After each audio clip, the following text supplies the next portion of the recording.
how do you explain the difference between intention and expectation when going into a psychedelic? Well, what I'm usually asked before people come to a retreat is, how should I go into a ceremony? What intention should I have? How should I approach intentions?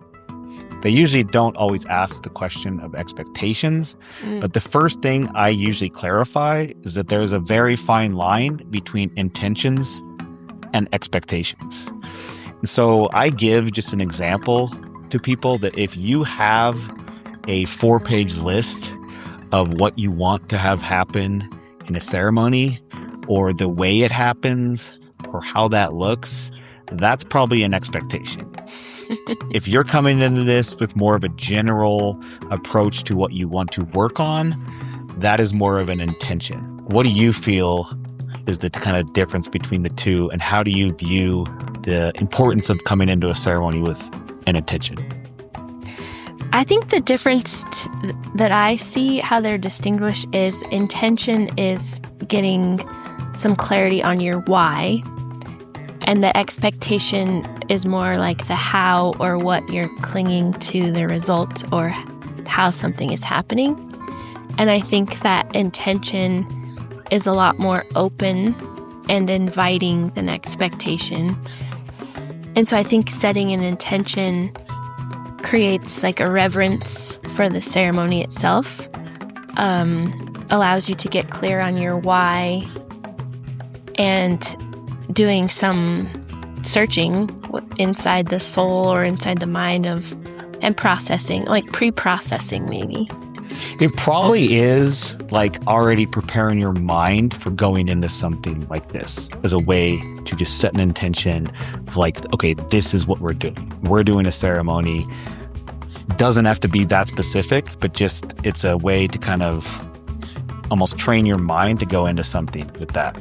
Yeah, and I think it can help ground your energy in the ceremony if your intention is open, like I am open to whatever, and trust that whatever is happening is meant to happen.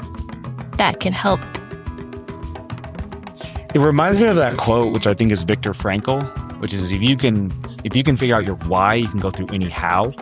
And that's also relative to a ceremony, because you might be going through something that is incredibly difficult, incredibly challenging, seeing things you don't want to see, feeling things you don't want to feel. But if you always go back to that why, this is the reason why, it may not ever look or happen in the way that you want it to. You can still have some fundamental trust on like the why. Why am I here? Why am I doing this? Why is this happening right now? Yeah. And like the example we talked about, where if your intention is happiness, the ceremony could be showing you all of the ways you're blocking, or what is blocking your happiness. And that might not feel like happiness at the time at all, but it could lead to happiness and awareness of what could be left behind. Yeah, really important just in general overall with going into or leaving a ceremony. Because that's a great example. If you go into it with wanting happiness, again, you'll be seeing the things that are probably blocking it. And when you walk out of that room first, initially, who knows what happens? Maybe it is that, but it could be not feeling happy. It's the intention is more of this long-term thing of why you're doing this in the first place. Yeah, and intention feels more expansive. Mm-hmm. Expectation feels like attached to the outcome, more constricted. Agree. And I would say too, for people that are like, well, I'm not really sure, but I feel called to do this, I think that it is also beneficial to kind of approach it with that quote that is from, I believe, Shipibo tribes, that says, if you ask ayahuasca for a little bit, it'll give you a little bit. If you ask it for a lot, it'll give you a lot. And if you ask it for nothing, it'll give you everything. Because that is a way to approach this without like a very specific intention. But I think that in and of itself has an intention behind it. Because it's being open to the possibilities. It's being open to whatever happens. It's being accepting of whatever comes up as this is what's supposed to come up.